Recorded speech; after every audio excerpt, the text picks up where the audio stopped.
Excited to be back. Really excited to be back.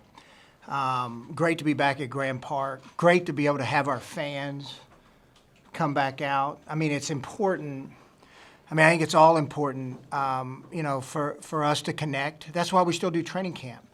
It's one of the things me and Mr. Irsay talked about when I first took the job here, going to training camp, being able to connect, being able to let your fans be a part of the process, see practice, be open.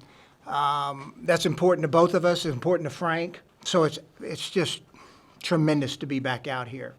City of Westfield, what they do, Grand Park, this place is phenomenal. And I've traveled around a bunch this summer with my son playing baseball.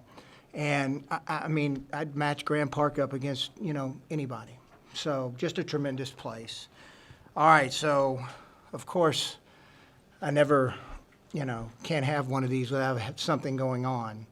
So Frank has tested positive. He's fully vaccinated. The good news is no symptoms. There's no symptoms. So there's going to be breakthrough cases. We know that. And I don't want this to turn out to be a negative in terms of people running away from getting vaccinated, because it's still critical. And I think with Frank testing positive and getting COVID and having no symptoms, it shows it works. That's one of the positives. We don't know the variant yet. We're still, waiting on the results of the variant. That will be interesting to see.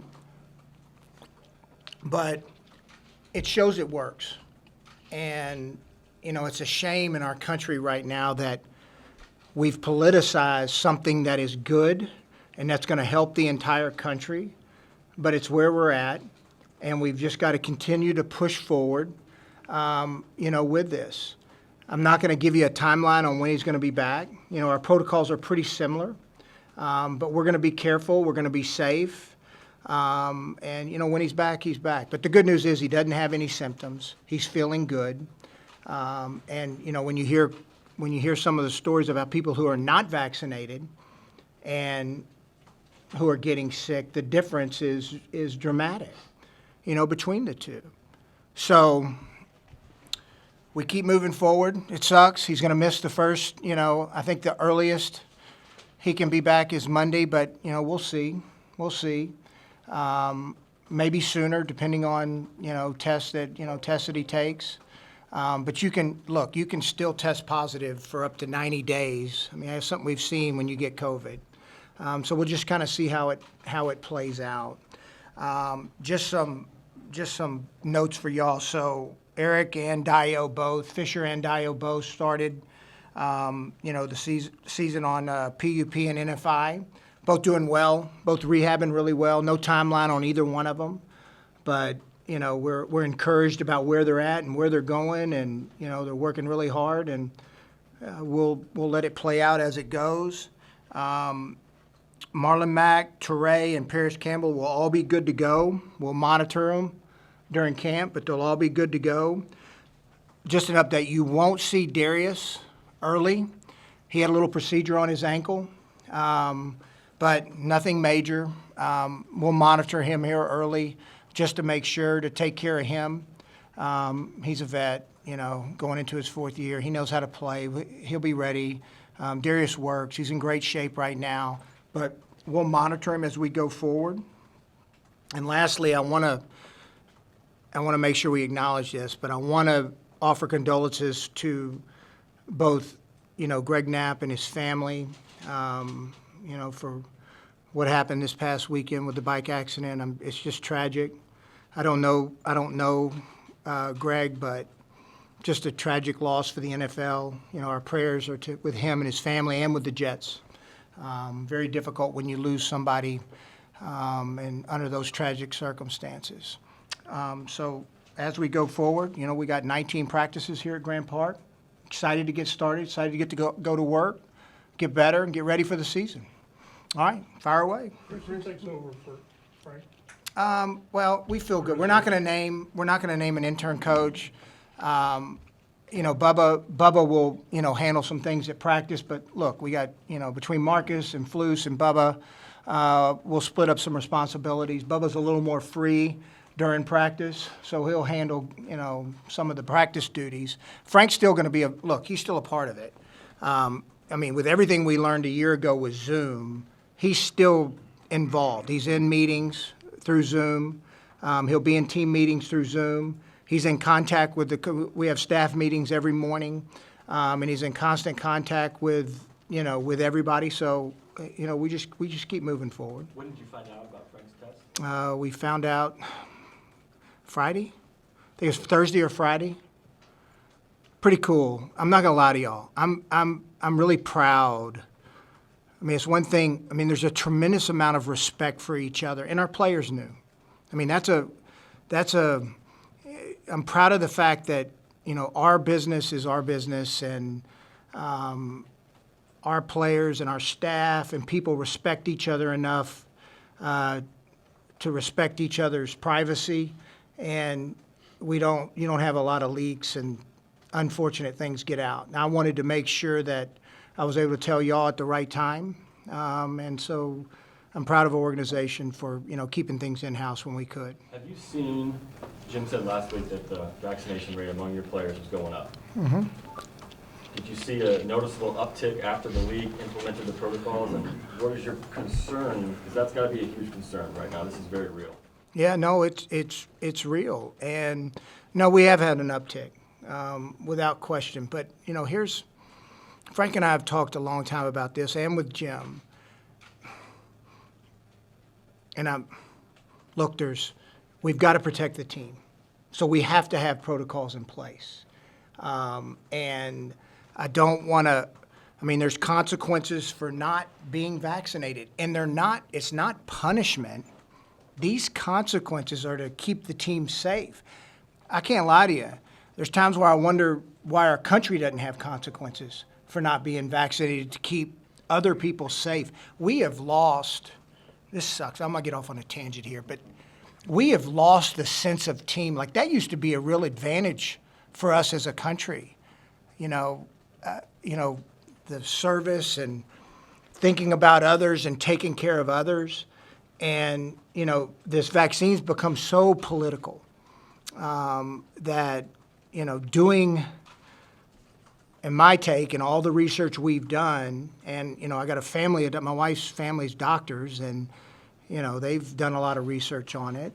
So getting vaccine, we think it's the right thing to do, but we're not going to force people, internally to do it. And, guys that are not vaccinated, they understand, and they have their reasons for it, and they're going to work through it. And I don't want to, just because of protocols, get vaccinated. You want them to do it because it's the right thing in their own hearts. It's the right thing to do. And if they don't, well, then we got to protect the team. We got to keep them safe. And look, we have a great group. We have a tremendous group. Y'all know we have a tremendous group of men, and they want to win. I don't want anybody to walk away here and think, well, these guys don't want to win. That's furthest thing from the truth. They want to win, and so they'll follow the protocols. They did a hell of a job last year following the protocols, and they'll do it again this year. Chris, do you worry because obviously we've seen a number of players have been pretty outspoken, whether they're for the vaccine or against the vaccine, potentially having an impact inside the locker room because guys are so adamant about their stance on it? No. I think they respect each other, and they understand that. Look, that's the beautiful thing about it. About a locker room. You're going to have there's going to be differences. There's going to be differences of opinion. But at the end of the day, look, we drafted these guys for a reason. We drafted them because we not only believed in them as players, but we believed in them as people. And they'll come together, and I don't see us having an issue with it being a split. We've had meetings on this. We had a meeting a couple weeks ago on it, a long meeting on it, and talked, and we let everybody talk. Guys that are vaccinated, guys that are not vaccinated, and let us hear each other out of why. And we respect each other's opinions. But saying that, we also understand we got to protect each other. Why do you think you guys' numbers been lower compared to the rest of the league? I don't know. I can't give you that answer. I don't. Do you have leaders, like guys that are vaccinated? Do you try and put them in front of the team, things like that? We have leaders who are vaccinated. We have other leaders who are not vaccinated. I'm not going to get into who is and who isn't. I think you'll figure that over time. But I think at the end of the day, people are going to do what in their heart they think is the best. And if they're unvaccinated, they're going to protect their teammates. I fully believe that because I watched it happen. I watched it happen last year. I watched the whole locker room have to go through an entire season and protect each other. So I think we'll do it again. Will you guys Chris, use, are you worried that with a breakthrough virus, with a breakthrough illness, that guys might say, well, I don't need to get vaccinated, you can still get COVID whether you're vaccinated or not? I'm not going to sit here and say it's not a concern, but what I will tell you is, like, I think Frank's a great example. I mean, no symptoms. He's not going to, you want to get vaccinated because you're not going to die. You're not going to end up on a ventilator in the hospital. That's why you want to get vaccinated. And it reduces the chances of spreading it. That's why. And so, guys that make that decision, okay, fine, but there's consequences. You've got to protect the team. So, is there concern? Yeah. But saying that, whatever end up percentage we end with, we'll deal with it and we'll move forward and we'll handle it. Chris, along the same lines, now, was Frank, how much exposure was there between him and others? He hadn't reported yet, obviously, but, and has the contact tracing turned up anything? No, that's good. That's a good question. So, no, I mean, look, he was vaccinated. He's like all of us. I mean, look, we're all sitting in here vaccinated except for Greg, who might be the smartest one out of all of us. None of us, we're all comfortable. Yeah. We're all not wearing a mask. I mean, that's where we're at. But the good news is we're all vaccinated. So the chances of death and us getting deathly ill are very low because we all got vaccinated. So, I mean, do you attribute maybe his vaccination status to the reason you haven't had other cases then? Yes. As a result of his? Correct. will you guys wear, the players that are unvaccinated wear wristbands like the Steelers, and I think some other teams are going to do, to separate, to help indicate? Yeah, we've got, I mean, it's not wristbands, but we've got a way to differentiate, who's vaccinated and who's not. Can you tell us now where the percentage is? I mean, we knew it was above. We're above 60% with at least one shot. And that, okay, that's so much. Yeah. Frank is the only positive case that the team's dealing with right now. We've got another positive case also. I'm not going to say who, but we got another positive case also. Do you think that's unrelated to Frank? Yes, it's unrelated. I mean, we weren't together until, I mean, we didn't all get, the good news is, like Frank, we caught back before we were really all back together again. And same with the other case. But we will still do the same contact tracing. Like, that doesn't change. The protocols don't change in that regard. Now, for for a vaccinated player, the consequences are a little different, but the contact tracing doesn't change. Is that other positive player? What's that? Is that other positive player? No, it's one of our staff members. Chris, when you get right down to it and you start making the hard decisions in late August, will this factor in? I mean, the thought is vaccinated, unvaccinated, I'll take the vaccinated player. No, I mean, we want to win. Well, but that plays into that, doesn't it? We want to look. Whoever wins the job on the field, that's who's making the team. I mean, that, I'm not gonna take a player that just because he's vaccinated that hadn't won the job. I mean, what message are you sending, to your locker room? And then, are you giving yourself the best chance to win on Sunday? What about street free agents when you call them? No, it's a case by case. It's a case by case. It makes it harder, because of the 5-day wait period for guys that aren't vaccinated. But it'll be a case by case basis. What was the conversation like when you guys talked about vaccine, not vaccine, when the players spoke up? It was good. I mean, you know our group now. I mean, we let it freaking fly. And it wasn't heated. It was respectful, which is what you want. And it was a great discussion. Meeting lasted probably an hour, hour and a half, and, you know, everybody gave their reasoning why, you know, either way. It was good. Much like when we have, you know, any of our discussions. It was good. It was respectful, and it was good.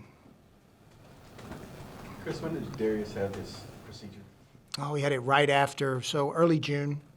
Early June. Was it one of those things that just was kind of nagging? And It was a nagging, you know, issue, and you know, decided it's best to fix it. Let's just get it fixed so it's not an issue during the season.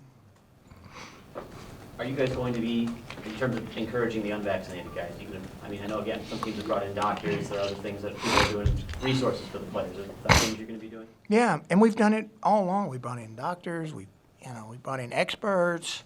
We'll continue to educate, you know, and we'll continue to move. Look, we gotta, you know, at this point, you know, guys are gonna make decisions as we, you know, keep going forward. And I'm sure we'll continue to have more guys get vaccinated as we go forward. But, you know, now it's about coming together as a team, and whatever the circumstances are, we gotta deal with it and move forward and handle it and come together as a team and get ready to win. I mean, we got a big, this is an important camp, and we got a lot of work to do.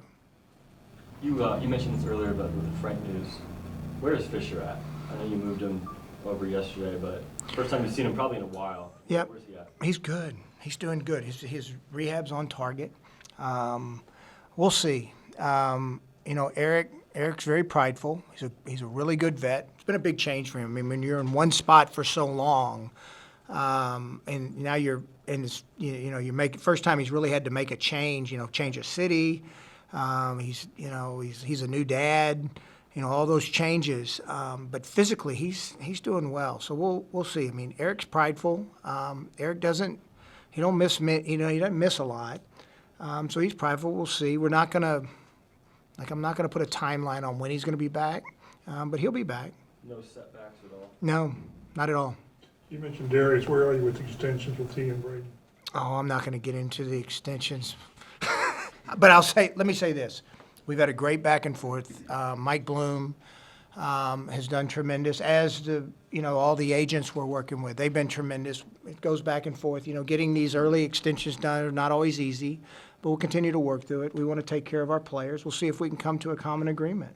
Clearly, the ankles have nothing to do with. No, nothing. Chris, there's this idea that you have to pay certain positions more than others. You know, don't pay a linebacker or whatever. Where do you fall on some of that thought process? You're never going to regret playing a great player. I mean, I don't give a crap what position it is. Chris, did the lighter spring for you guys on the field, does that influence how intense camp will be? We'll get after it.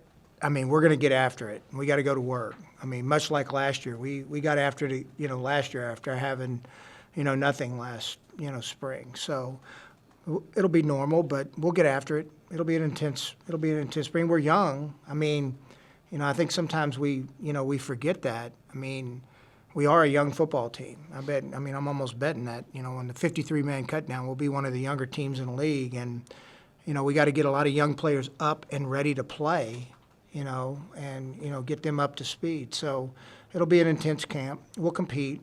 We got jobs open, and guys are going to compete to play. Chris, with Fisher, I know you can't project specifically when he'll be back, but can you say with any confidence that he'll be on the 53 to start the season? I can't say that yet. I won't say that just in case, because I don't want to. If I say no doubt, right, it'll bite me. It'll freaking bite me. So I'm not going to give that answer. More of a chance on Deo, though? I don't know. Same thing. I'm not gonna rule that one. Is it 7 games? What is it? 6, and then plus the 3 weeks. So we'll see. We'll do the best. I'll tell you this. We'll do the best thing for the player. We'll do the right thing for him. Sometimes you got to protect players from themselves. So we'll do the right thing. Should be really encouraged by Marlon back. Of course, he had three or 4 months head start. He did, but he worked hard at it. And so, Marlon's been ready for a while. You feel like Marlon can get back to being Marlon again? I mean, just with the history with that injury with running backs has been tough. Do you think like Marlon can be the same athlete that he was? Yeah. What's the history? Give me some examples. Arian Foster was a guy that had, it was a long time ago, obviously. But he had how many carries before he had the injury? What else? More. I'm just trying to figure your life. Before you spin that story, I want to make sure the world understands some context, because you're going to write it as, well, Arian Foster, but you're not going to put in, well, he had also like freaking, they wrote the. I was going to write it. Yeah, I'm sure. So much for that. Chris, what was the feedback from the organized workouts Carson got together in Texas over the summer? Good. Yeah, it's good. Really good. It's fun. It's been, that's what's really cool to watch those guys. Those are bonding periods, but also work periods. So they've been very positive. One more on Frank. Was it multiple positive tests? Like, did you get the positive and say, hang on, we got to see if this is legit or not? Yeah, that's normal with any. That's normal with any. Yeah. Are there any We'll go a injuries few we more. haven't heard of? That we're gonna Am I find missing out about anybody? today? What was the question? Are there any injuries we don't know about? No, I think you got it. I think I got them all. And you got Windsor, right? Yeah. What did he do? Oh, he had a hip that it was bothering him during the off season, and had to end up getting it fixed. So it's gonna cost him the year. So will Marlon have any limitations? No, we'll I mean, you got to be smart. typical. We'll be smart with him.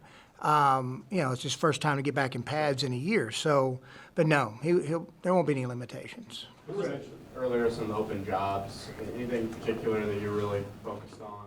Well, look, defensive line, defensive end, backup defensive tackle. There's going to be some good battles there. Offensive line, the depth, the left tackle spot, especially when Fisher's not here, who's going to be the guy. I think there'll be some interesting battles at wideout, more than I think people realize. We got some good young players. It'd be good for everybody to be able to see some of this young talented group we have. Piggyback on Go that, two more. The kicker was important to bring in competition for revenue. Yeah, and look, Rod had a great year last year, but iron sharpens iron, and and Eddie's talented. Eddie Pinero's very talented, so that'll be fun to watch. I think they'll make each other better. Chris, I know you can't name names, but as guys have gotten vaccinated as it's gone on, have you seen any guys that you thought were dug in and have come around? Yeah, absolutely. Can you go with that a little bit? I think, look, everybody kind of makes decision at their own pace. And I think one of the biggest problems we have right now, and this is not just the NFL, but this as a country, like when you force somebody to do something, there's an automatic guard that comes up that, they're going to look for the opposite side of it. So I think as people get more educated, they get more comfortable, they start seeing that, I don't know, what's the total now in our country vaccinated? Over 150 million? As they start to see the research and the data come back, they make an educated decision, decide which way they want to go. I've read a couple things here, and like we all are, but I thought Jerry Hughes in Buffalo made a good point. He said, well, we've got the best of the best, smartest of the smartest who have created this. We have all these people vaccinated. At some point we got to have faith and trust. Last one here, Zach. I don't know the status, but if your starting quarterback was unvaccinated, would that make you extremely uneasy, concerned, just because of the domino effect? And I know you lived through last year, where it was any player, any time. Yeah, that's a good question. Would it be any different if he was vaccinated and got it? Would be my shot back. It's shorter, right, if you're vaccinated? Well, it might be a little shorter, but you don't know. We're still going to follow the protocols and do the right thing. So Does that really make that much of a difference? I don't know. I know this, if, our guys that aren't vaccinated, they'll be careful. They'll be safe. They'll social distance, they'll wear masks. There's consequences if they don't, But I trust our guys are good. Of course there was normal.